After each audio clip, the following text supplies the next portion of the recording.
Good evening and welcome to the AFU Women's Football Chat Show with me, Matt Crane. Two guests joining me tonight. First up, I've got you, John. How are you doing?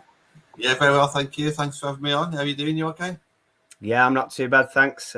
Just like you, back-to-back shows, but love chatting football, so I'm not complaining. And obviously Lucy as well, we're joined by you. You play for Lewes Women. How are you doing? I'm good. Enjoying myself. First podcast. We'll see how it First goes. podcast. That's it. We're chatting about this, John, sort of before you jumped on, saying first podcast. So, yeah, no pressure, but I'm sure. I remember Matt's first podcast. I threw him in at a deep end. It was this time last year almost. Transfer window. So we're going off topic, but people love to see Matt get embarrassed. Not only did Matt have his first podcast, he was basically by himself for the first 10 minutes of the show, talking about all the transfers that happened through January. But he nailed it, and he's doing about 2 or 3 shows every. There he is. See you later. I wouldn't say nailed it, John, because you blew me up on screen absolutely massive, and you had me doing some sort of Jeff Stelling, Chris Kamada, like you said, Windows special. It was a good show. It was okay. Listen, you got to start somewhere, haven't you? I've got used to it now. I'm not as bad as I was. But anyway, we'll get straight into it because we are here to chat football. So, Lucy, I'll let you start off. Obviously, then just talking us through your career, really. Obviously, you started at Man United, so if you want to start there and just sort of go through it, and then we'll go from there. So at Man United, I started off in like a high school team. I got scouted at Ayrshire Road, which is where like we used to play when we was younger at United. And the woman at the time, it was Emma Fletcher, was like, we want you to come down, have some trials. And then when at first I was like, I don't want to go, really didn't want to go, didn't want to branch out my comfort zone.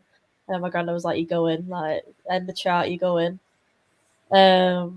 So I went. It was like, I think we had like 3-week trials, and like at the end of it, there's like, Lucy, can you come to the office? Jumped in, and then it was like, yeah, we want you. So I spent the next 6 or 7 seasons there. This is before they had a women's team, and then when we hit the under 16s, under 17s, we had to like move on to the next like best chapter of our career, and that's when I went to City. I had Everton and City who like offered like, I guess, a contract but something. So I decided to go with City just because they had much better facilities at the time. And it is like their stadium and all the criteria that we've got going on is immense. So I couldn't really pass up on that opportunity. But I only stayed there for a season because I just wanted to get into America. My education was like a big part of my football as well. So knowing that I could combine the two together, get a free education out of it as well from playing football. Instead of having 50 grand in debt, I've got a degree for free. So yeah, it worked out well in the end. I spent the next 3.5 years there in Houston, Texas. So it was quite a hot one. Took a bit of acclimatization, but finally got there in the end. And then, I graduated a year ago. I think it was a year ago last week. And then came straight back to England, got on to Lewes, and been there ever since. Loving it. Yeah. Right, really?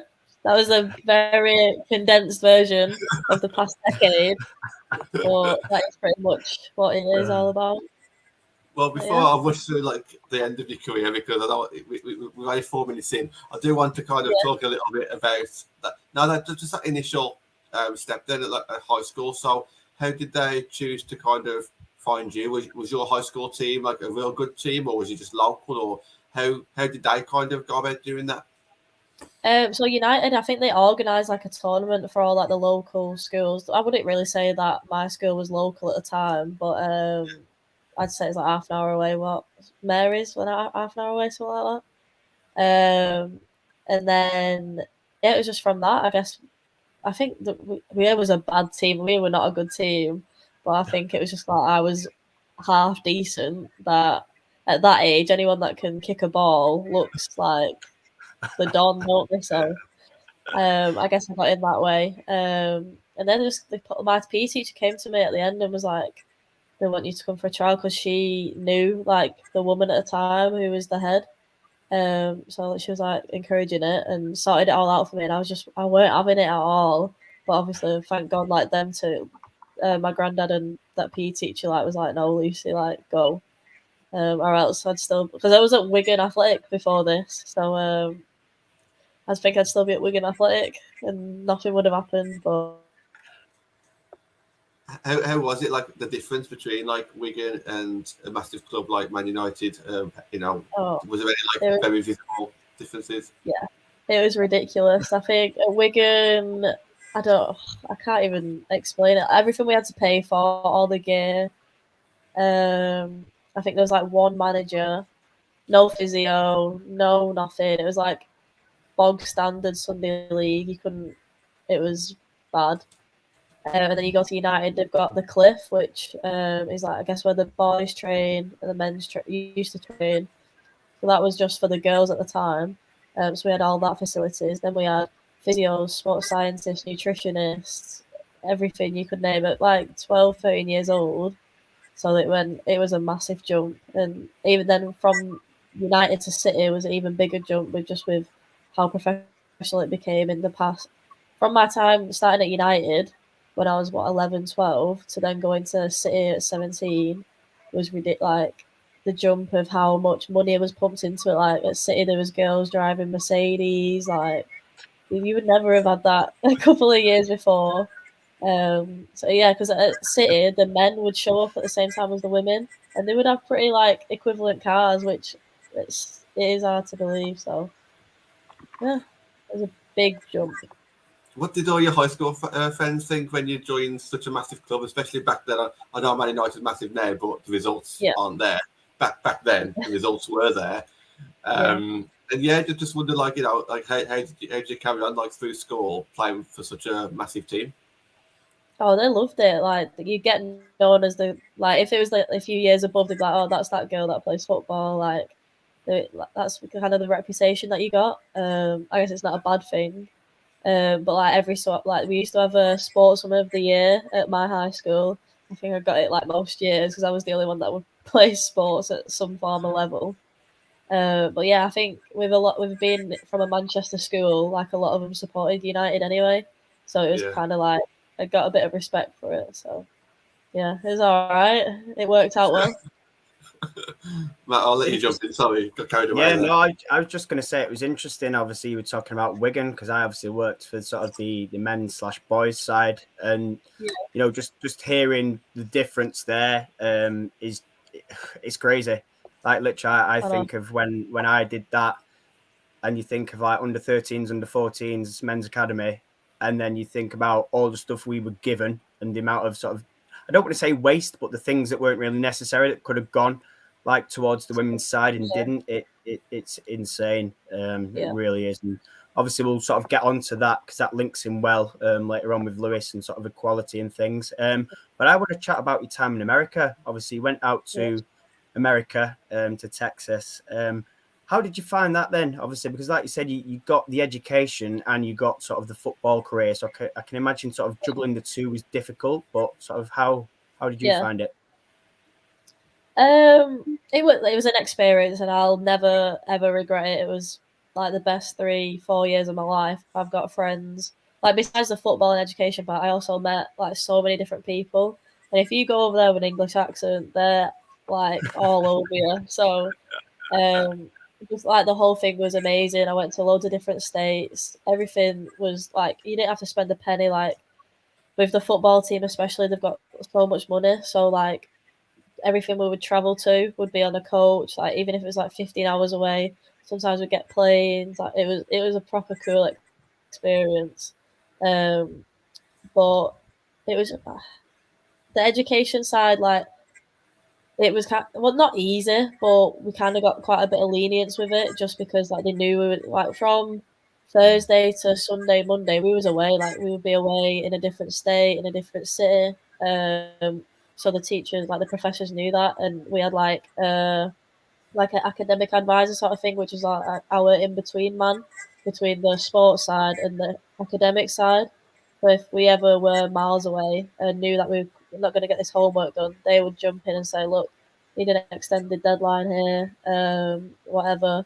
And we get it. Like we was kind of like, there was a hierarchy, I think, and it was like we always used to call like normal students. Oh, what's that thing on Harry Potter? Like do you know, like a muggle? Like a Muggles. normal, yeah. So like a I knew normal you'd know person. that. Yeah, and then like a athlete would be like this like hero or something.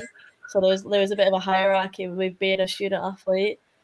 But no, it was a good experience, and there was so many things like I can't explain, especially like with where I was in Texas, like it was on the Gulf of like Mexico, and they got so many hurricanes. So we had to evacuate. There was just crazy stuff going on, things that you would never experience in Manchester. Was just going on, and everyone was just used to it over there. Like it was just the norm. So yeah, it was just it was insane. But, And obviously, in terms of that, then I'm assuming sort of from a playing point of view, because obviously it's slightly different over there, isn't it? Sort of the way they play compared to over here. Do you want to just touch on that then a little bit, and maybe sort of the differences and similarities, and also what you learned as well?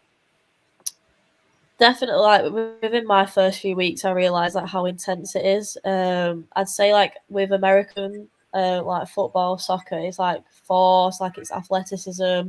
There's big girls over there. It's speed. There's a lot of that going on. Whereas like here, I'd say it's more about like the actual tactical side. Like America just like look to whack it, have a big defender at the back, smack it long to your big attacker, and just hope for the best. Whereas like here, I think it's just like you want to play with the ball. Like there's skills, there's people taking on players, there's triangles, there's diamonds, there's all that sort of stuff. And there's stuff like that. Whereas, so in my college especially, we had like a lot of international. So we had Colombians, Mexicans, a lot of like South Americans. So they had that English influence as well, like where they would do like the little passes, the skills. So combining that with the American brute force, it made like a really good team, right? Like getting attacking and stuff. But what else? It was just there was a big transition. It probably took me like a year or two just to, I needed to get the muscle on because I've got the pace, but like you can get badged off the like that and you're on the floor. So that was a big transition. Like these girls are the same age as me, but there's also girls that are like 4 years ahead of you, and they've been in the gym every day for the past 4 years, getting absolutely jacked. And I've just walked in a week ago from England and just get peppered. But yeah, I'd say that was like a major difference. If I could just ask as well, just before we talk about Lewes, maybe like the best player that you played with or against in America? In America, I remember there's like the NCAA finals, which is like I think there's about 20 or 30 conferences in the whole of the country. And if you win your conference, you go into this tournament. So we won our conference, we went to this tournament. We drew UCLA, which is like top 5 schools, like they're insane. So we flew to Los Angeles to play them, and Jessie Fleming, who plays for Chelsea now, she was there. I think she only played like 45 minutes, and it was already like 4-0. No one could get near her. It was like watching Messi, and I'm not like a big like I'm a supporter of women's football, obviously, but I never like thought of like a women player to be like insane. But like she was good. Like, and I say it to other people now. I'm like, that girl can play, and I don't say that about many players. But yeah, she was insane. I won't want to play against her again.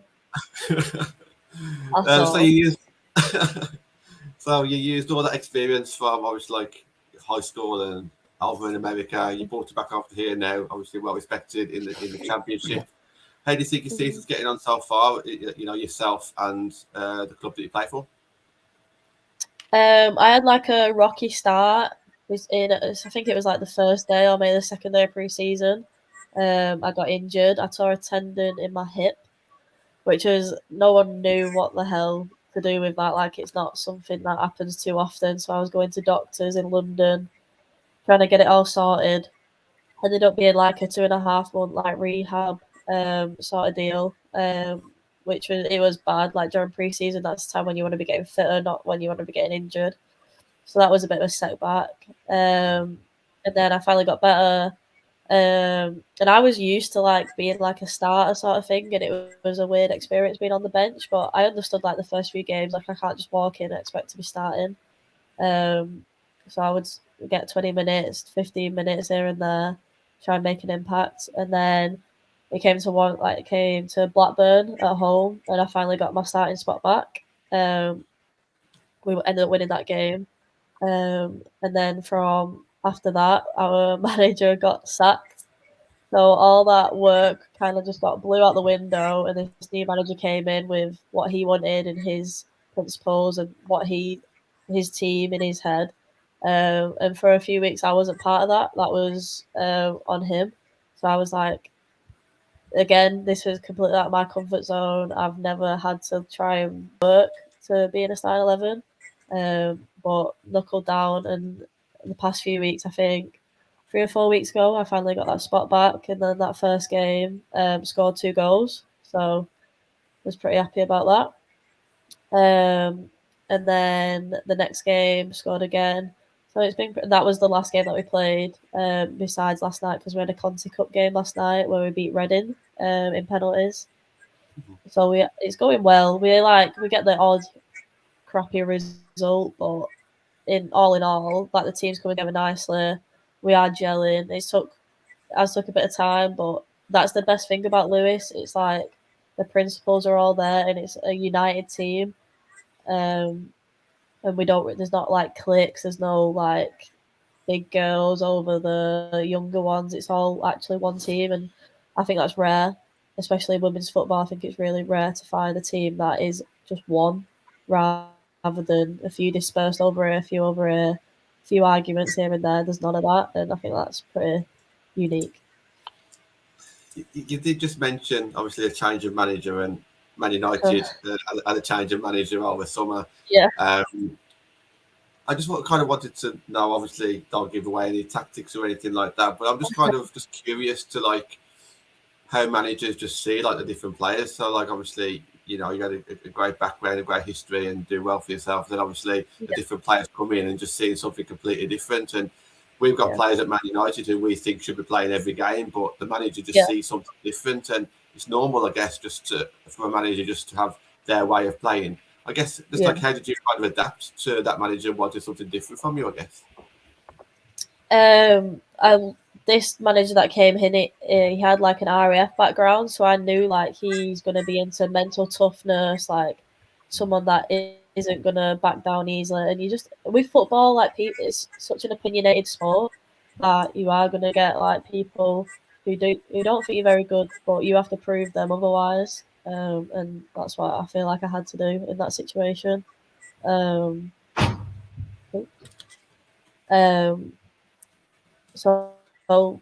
that's what it was. And like there's a lot of girls that have that situation as well, where it wasn't just me. There's plenty of girls on our bench, like you said, at Man United there's girls on that bench that should probably be playing, but everyone has their own opinions. You just have to kind of like prove them wrong. And fair play to the manager, after that first game that I played, he was like, you know what, you have proved me wrong. And I think it takes a lot for a manager to actually come back and say, you know what, like maybe I did make the wrong thing, because not many would do that. So I think there's quite a lot of respect. But I think like I said, it was such a surreal experience to actually be there. But I'm glad that it happened, because it has like made me push on and realise that I have to work a bit harder. I can't just expect everything to be given. So, yeah. I suppose on that then as well, sort of balancing that with obviously, like you mentioned, you know, being injured, obviously away from home as well, sort of down in Lewes. I suppose, does that sort of improve the other side? Like you talked about the mental side, but I suppose it'll improve as sort of a person as well, won't it? Because you sort of, you know, you've got a change in management. You might play a different style. You're away from home. Then you're not on the pitch, and like you say, having to work about it. But I'm assuming that sort of, you will learn from that, obviously, because of, you know, those experiences. But I'm assuming you've taken quite a bit from that. Definitely. There's so many factors involved in it.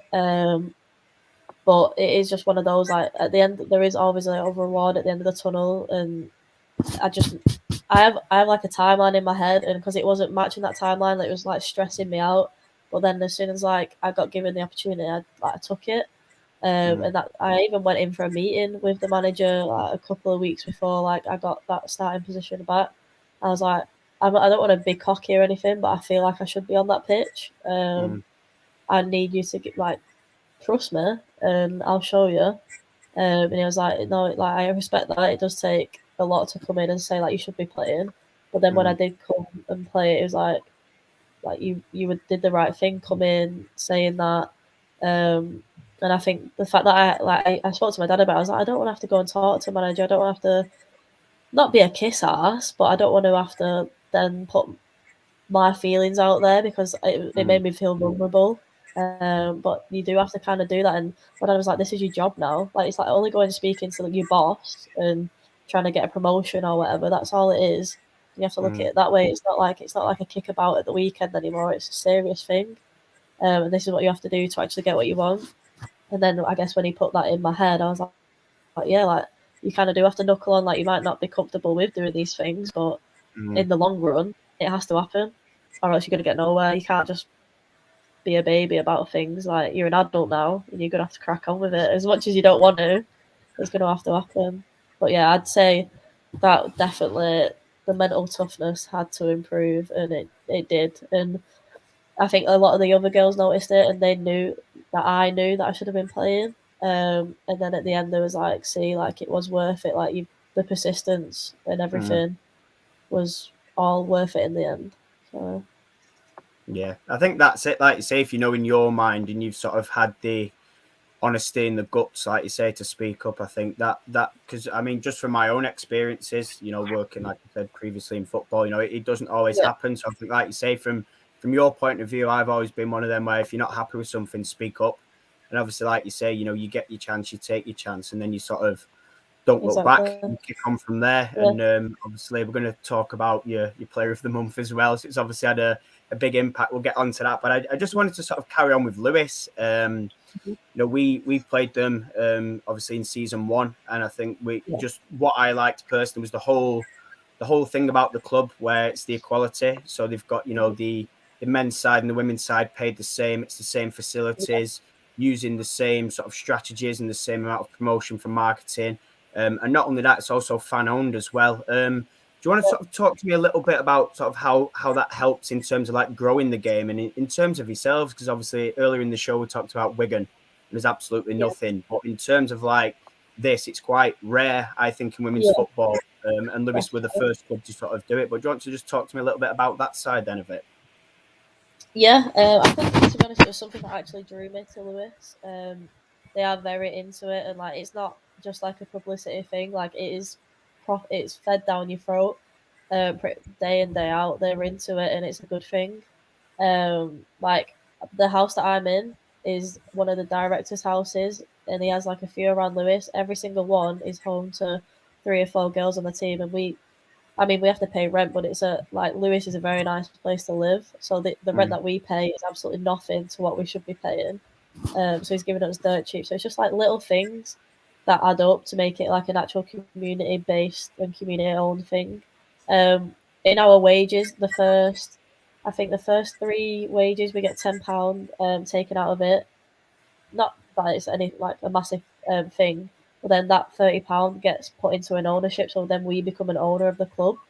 So that all of that just means that it's actually our club, even down from the directors to the managers, then down to the players. They all have an input in it. Round town, there's posters of all the girls, there's posters of the men. It's just one thing. Our Christmas do last week was the men and women, nothing separate. We all had the same amount of like money in the kitty to get drinks. It was all one team thing. The men come to our games, we go to the men's games. It is special, and it's nice to be a part of. And everyone actually wants the best for us, and they're all trying to do the best for us, even though it is a club. It's not like Wigan was, and it's nowhere near what United is, but it's somewhere in the middle, and it's just kind of what you need. Like we don't have this amazing gym facility, but we've got what we need. It makes us better. We've got amazing staff who make the best with what we've got. They know that they've not got this hot like ice baths. They've not got the chambers and stuff, everything that you would want, but the minimum make the best out of it. And we kind of realise that you don't actually need these things. Like last night, we played the WSL team that beat Chelsea at the weekend. It was the same team, and then we ended up going beating them. So it's like there's not much difference in between the two. But I think it just comes down to like attitude, grit, and just wanting it. And I think that is the difference between it. There's not much talent wise, and they can have all the facilities in the world, but really, if you actually want to play and play well, then that's all you need. And I think that's what Lewes shows. So, yeah. Yeah, I think one word I'd use to describe it is unique, but obviously in a good way. You know, you talked about there, obviously, like you'll watch the men's games, they'll watch you, and I think things like that. It probably creates a better environment, doesn't it? I mean, you know, like I say, when we went down there, they were so welcoming, and you think, you know, they don't have to be, because at the end of the day, we are opposition fans, and yes, rivalries aren't as big as men's games, but you know, and I think it's just that overall, like you say, something as basic as you becoming owners as players, and it just makes you feel more valued, doesn't it? Because you know that everybody's supporting you. Like you say, you may not have sort of everything, but if you make the most of what you've got, and through like sheer hard work and togetherness and teamwork, and you touched on it earlier about sort of no divisions, you know, I think that does take you a long way. And like I say, I think it's important as well for sort of ourselves, me and John, as football fans, to get that out. And at the end of the day, it's only boosting the profile of the game through all these different initiatives. I know I read the sort of one on gambling, that against gambling and sort of gambling sponsors. There's a lot goes on in the community. I read there's a lot on sort of free school meals, especially when sort of it was difficult last year. So yeah, it's really good to see. John, sorry, go on, Lucy, and then John can jump in. Sorry. There's loads of, I forgot actually, like part of my contract. When I went to America, I got a degree in nutrition and dietetics. And part of my contract with Lewes is being a nutritionist for the DS, like the younger girls. And I don't think there's many other clubs that would offer that as like a role for me to get my degree into use as well as playing for them. And I think there's not many teams that would do that, even think about doing that. And that's something I respect them for as well. Actually providing me with a job as well as providing me with the next step in my career. But yeah, like the community work, the gambling, the enforce everything that they think's wrong in like a society, I suppose, they will enforce. Like they hate like the racism, like they're onto that.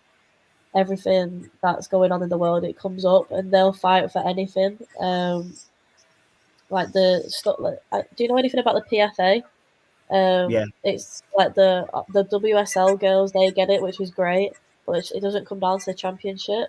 So they're currently like a big ambassador of fighting against that and trying to get the championship girls getting the PFA, just because things like insurance, like our medical staff don't get the money that they don't get insurance or anything that the WSL do. So if we got that PFA grant, then we would fall under that category. So they're fighting for that, not just for Lewes, but for the whole of our league. So they're part of that. So anything that they think's wrong, they're trying to sort out, and they'll go with full force on it. So yeah, it's a good place. We've actually had a couple of chats with Karen through the FSA. Through the FSA, the fans, obviously, sort of football for the fans, and it's similar, really. You know, she obviously does a lot there, and we'd spoken to her sort of, you know, when Lewes came up to Lee and when we've been down there, and it's like you say, it's good because you do need that, and especially like you were saying there, sort of in the championship as well. For me, there's no reason why, you know, if WSL get it, why can't championship? And it's like you say, it's about fighting for that sort of equality is the word. You know, to get a balance, because I do feel sort of outside WSL, it seems to be lacking in certain bits or certain areas. And I think if we can, going forward, close that gap and get a level playing field, then for me, that'll sort of help, you know, to grow the game, and it'll just be better for everyone, fans and players. Definitely. John, sorry, did you want to jump in? I just wanted to mention, it's just something that spoke a couple of minutes ago about that unity with the men's team and women's team, and it might be very similar of Matt, a team that you're close to, FC United, and I'm close to with Stourbridge. That's my local team, and it does. It's very reminiscent about just like going to each other's matches after the games. Obviously, they're all in the same stadium, the same clubhouse, having a drink together. And Lucy, you mentioned about educating some of the younger students and players as well. That's exactly the same as Stourbridge. You know, one of the players is a coach down of the under 13s, I think it is, and it is great to see.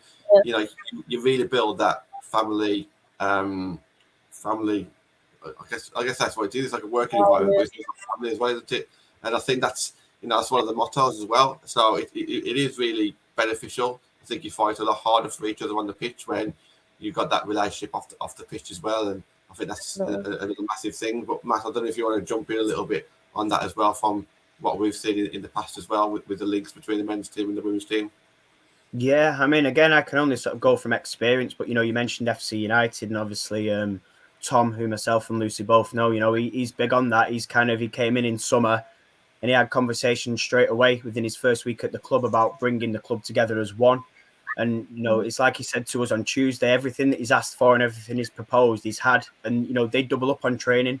They share a facility, and the women's team train at the same time as the men's team, literally next to each other. They can bounce ideas, the coaches and things like that. And like you say, John, just that whole family ethos. I mean, they've been brilliant with those. Like, literally, I went down in pre-season, and it's just been like, anything you want for your podcast, do it. If you want to promote us, great. There's been sort of no pressure on that. And it's, we know some of those sort of people really well, and that's from players and staff right the way to sort of people in the office, the groundsmen, photographers. And like you say, that's how it should be, because it just creates a better environment for everyone. I don't know if you want to sort of jump in on that as well, Lucy, and just sort of follow on.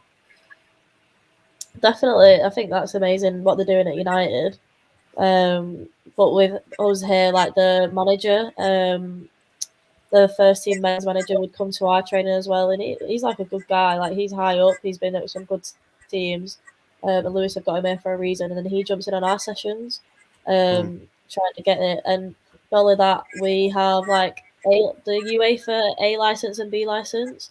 There's a few girls on our team who are trying to like get that at the moment, and to get their badges, they have to do a certain amount of hours with like different teams. So like Lewis have let them jump on and come with the younger girls, video them, and they can do their A license with them. Whereas really, like, they wouldn't have had that opportunity elsewhere. They would have to go to a different team. They've had players they don't know, managers they don't know, but now they've had the freedom to come here, take a session with people they're comfortable with. It's only going to help them get what they want. And not the new manager that we have is actually part of like the FA and UEFA badges sort of thing. So he's there to help the girls as well. So he even said like he's here for us, not like for Lewis as a team. He's here for like the girls, and I think that means a lot. Like, he's not here for like his next like paycheck. He's here to actually see us get educated, to see us progress. It's not just about that. It's not just about on the field. It's beyond that and the next step of our lives, which is something that's always forgotten about, I think.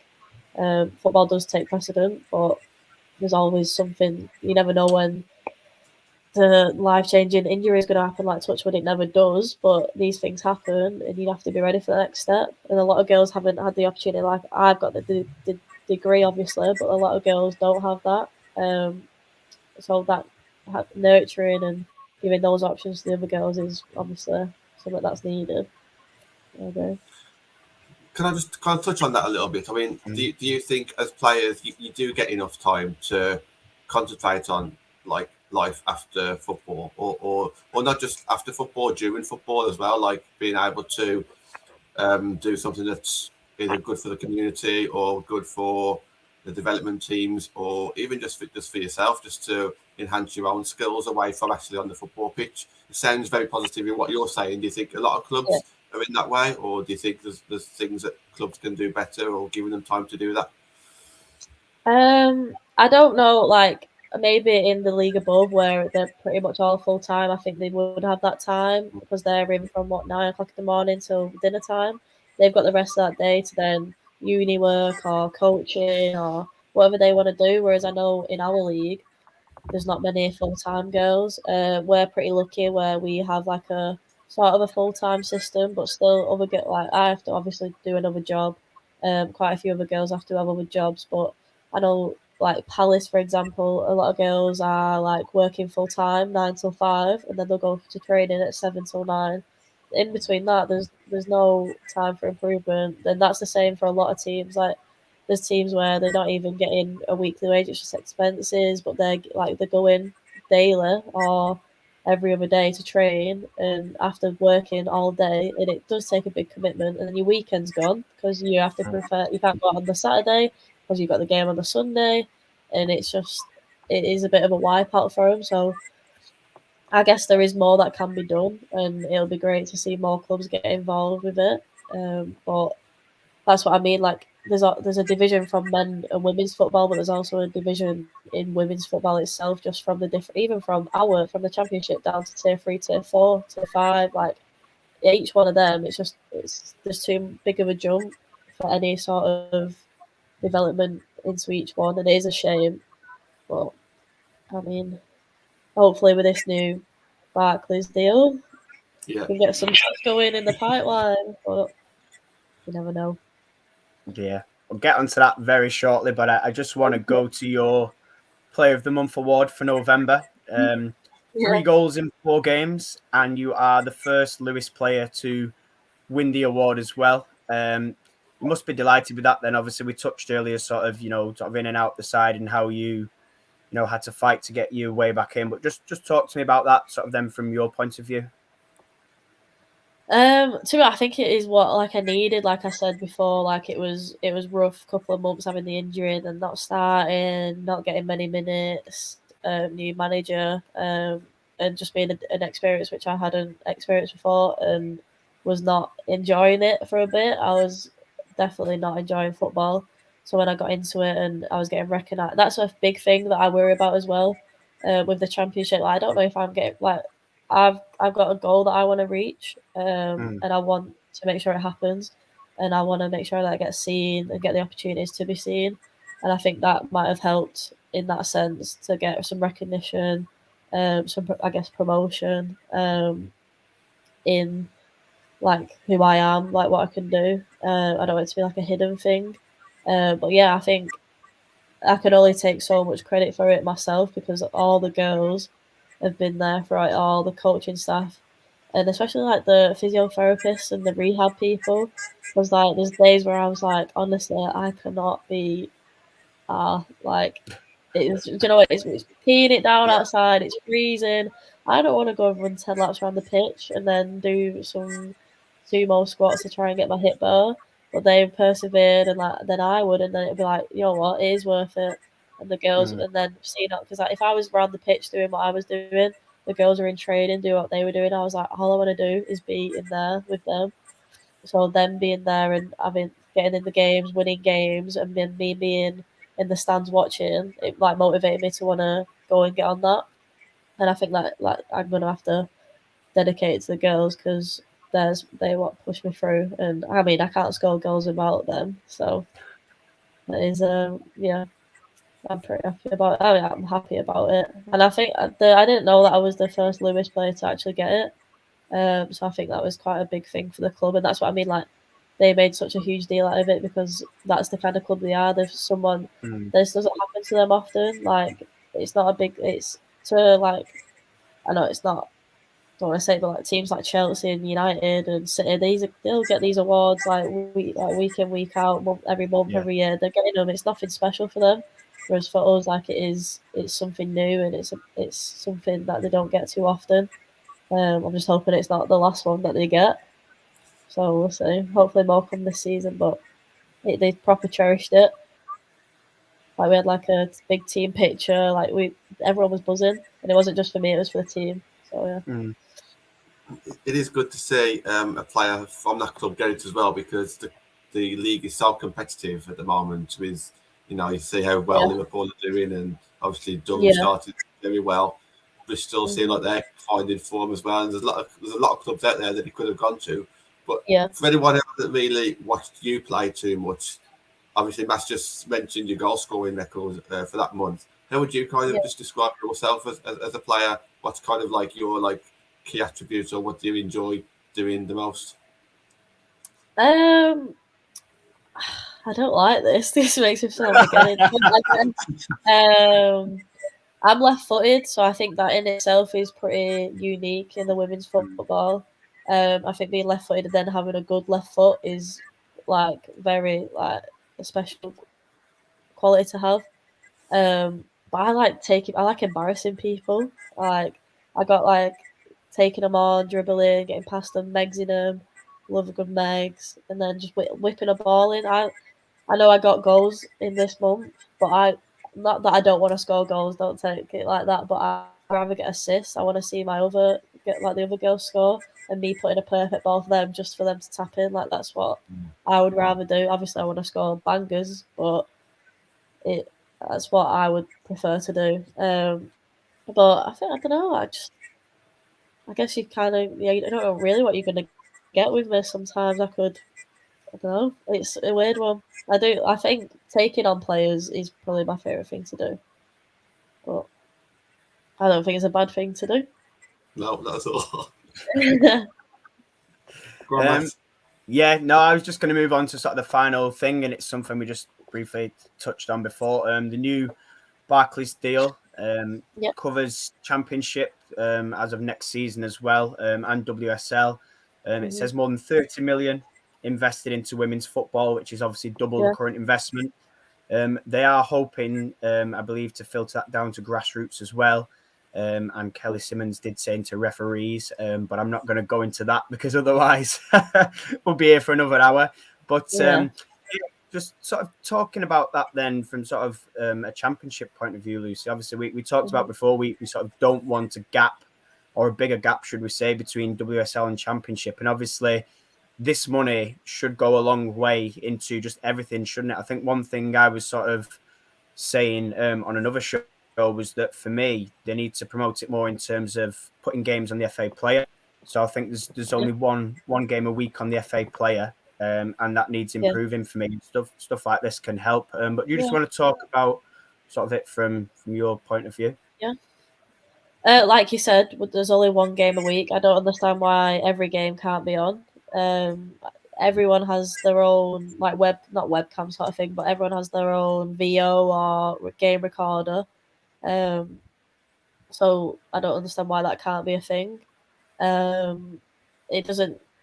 I know it's a great thing that the WSL are getting a lot more going for them, and that's fine and perfect. But there's also really good players, really good teams in our league. There's good games. Like I said, like there's not much difference when watching it either. Like when we were playing Reading last night, not that Reading was a bad team, not saying that at all. It was just when you think of a WSL, you like get a bit scared, you get a bit nervous before playing them. But then when you was on the pitch, I was like, these are no better, no different to who we are. Yeah. We're just like little old Lewis, like no one knows who we are. We have no bad people, we don't have a big men team behind us.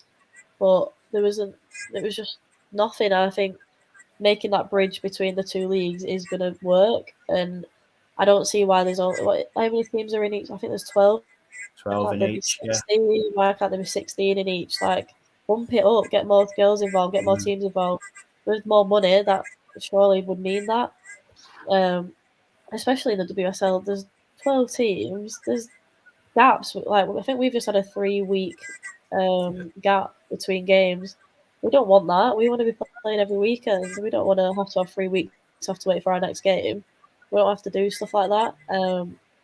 So I think if this money is going to come to some use, hopefully it's pumped into making the leagues bigger, and then all the way down, because then that'll push girls from teams in tier 3 that should be in our league definitely by a country mile. There's teams in tier 3 that could beat girls in ours. So I think it is a good thing, and hopefully. But 30 million's what one good player's male player's wage for the year. That's so crazy.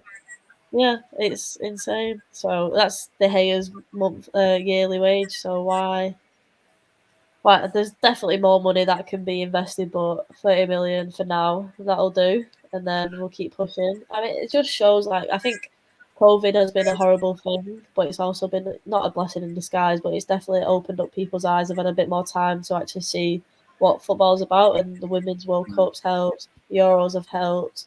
There's a lot more going on. People, like, there's girls that are now, like, faces. Like, the JD advert's got a couple of the women footballers, like Lucy Bronze, is everywhere.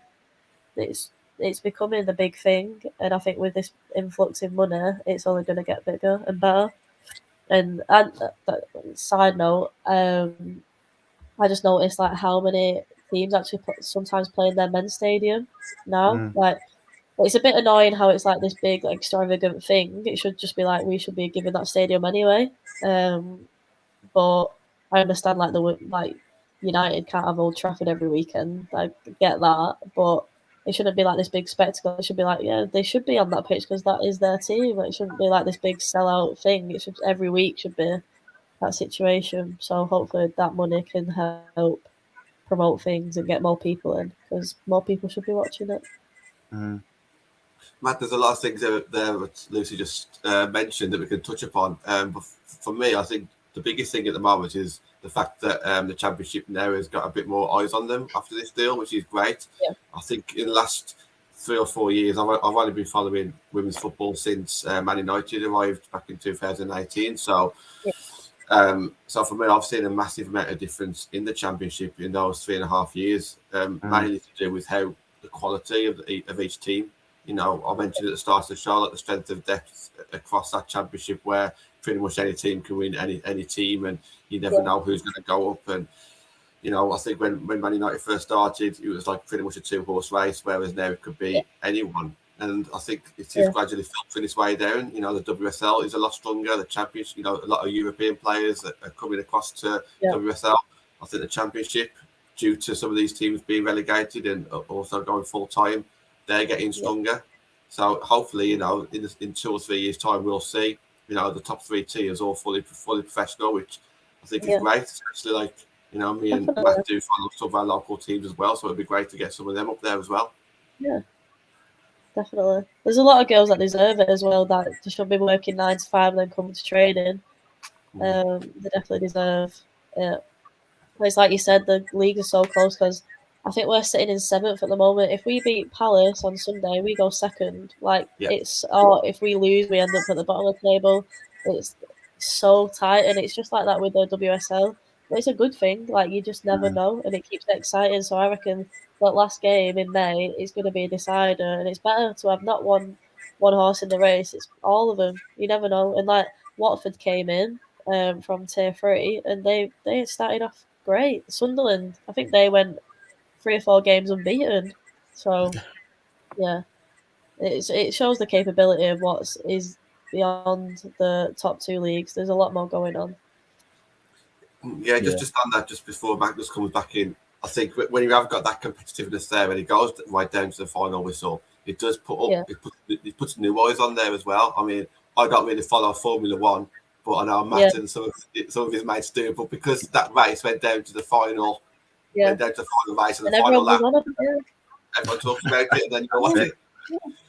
Yeah, I don't have a clue about Formula One, but my whole Twitter feed was Formula One, and people I didn't even know who was interested in Formula One was suddenly interested in it. And that could be that. I mean, hopefully that's the next thing with women's football. Like, it just blows up like that. And it just takes one thing, and it'll explode. And it's just waiting for that catalyst. But we'll see. We'll get there.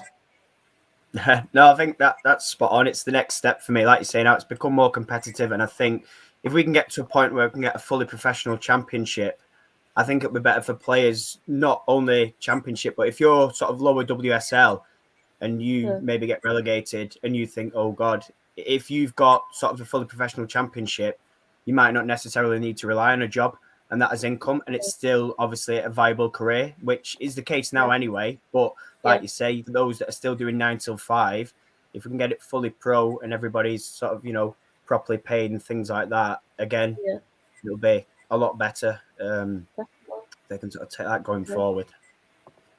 John, anything else you want to add in?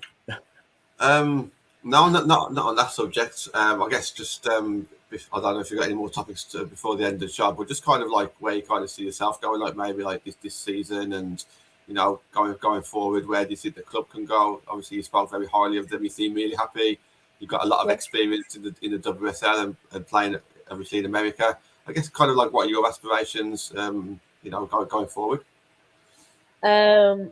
I've been born and bred Man United, so one day like that is what like I've always said like I'd love to play for my granddad, for me, for my dad. It would just be nice to put that shirt on my back and say like that is like my goal. So I'm hoping I'm not going to put a time on it because I've done that and it doesn't help you. It puts too much pressure on you, and when it's going to happen, it'll happen. So I'd say like that is probably my next thing I'm going to work towards that, and it might not even be like the next team I go to, but like that'll be my once I get it and once it's happened, like I know that I've done what I wanted to do.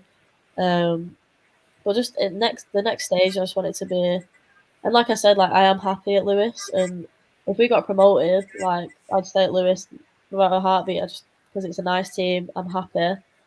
But I've always got that in the back of my head where United is where I started, and that's where I want to probably end. So, as a true Northerner, true Manchester girl. So, yeah. Well, I want to thank you, Lucy. We've come to the end of the show, so I want to say thank you very much for sort of coming on, chatting to us and sharing your story. We want to wish you as well all the best for the rest of the season with Lewes. This will go out for those that sort of catch up. It'll go out next Tuesday. So obviously viewers will be watching this on replay. We'll get it all out there, though, promoted, etc. So yeah, thanks to everybody that tunes in to watch this, and we will see you all soon.